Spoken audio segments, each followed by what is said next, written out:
Right, Stuart Hines here, soft tissue therapist. We're here with Tess Kersop-Cole, our 400 metre runner. Now, I want to talk a little bit about calves.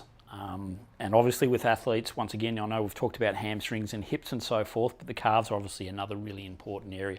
And I do know, I understand, gastrosoleus is probably our main prime movers, gastro being our high explosive. So when we're sprinting, we're using that. Obviously soleus is a little bit more of our middle distance muscles, but let's also take into consideration some of our deep toe flexors as well.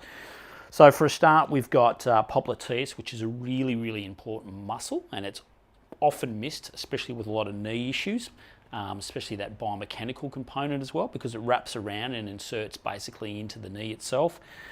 We come down a fraction from there, the wonderful tibialis posterior muscle. So that comes down, obviously comes under the foot, helps control when we obviously heel strike and how much pronation we have. So it's a little bit important. And then we have flexor dig down here as well, just below it, and then flexor hallucis. So all of these deep toe flexors, really, really important. So we should probably make sure that we're using this in our, obviously, everyday work with our athletes. Yet, by all means, clear out the gastrosoleus tonicity that builds up there. But if that gets to an all-time high, unfortunately, these deep toe flexors start to get involved a little bit, and that's not ideal because that can change a little bit of the biomechanics of the foot. So for us soft tissue therapists, obviously we want to try and do the utmost we can for these runners, especially the calves being an issue. These muscles should be really, really on our recipe. Okay, so just a little bit of pre-max. We're going to come along the medial border, okay, through here. Now you can do this side lying if you like, but I also can get enough engagement in here as well. So I double up here. So I basically sink in right behind basically the posterior tibia. Okay, so we're going to sink in here and we can pick up basically flexor hallucis, which is down low through here. Okay, so I'm only sinking into the point that I feel resistant. So I'm not trying to push through tissue, because the worst thing that you can do is to try and push through there.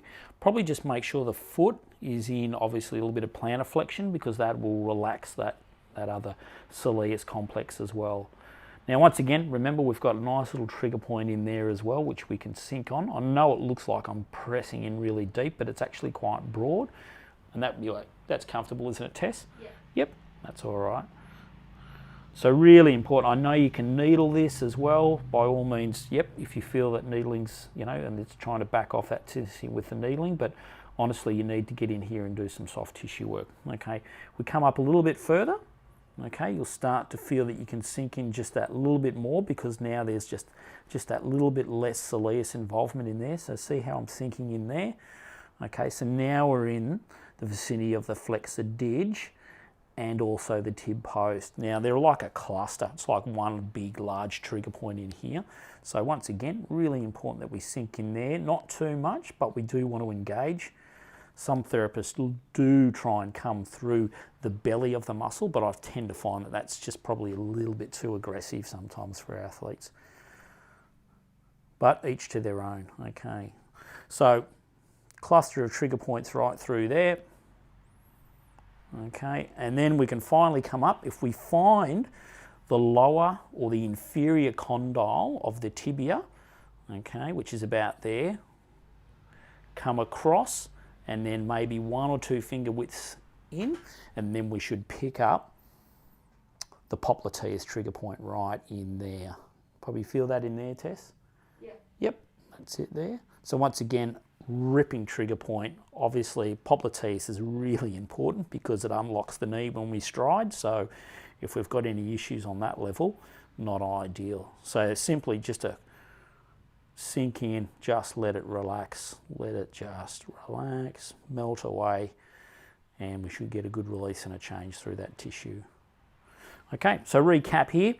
We have flexor hallucis, we have flexor dig and tib post, and then finally popliteus. Make sure you put them in your recipe.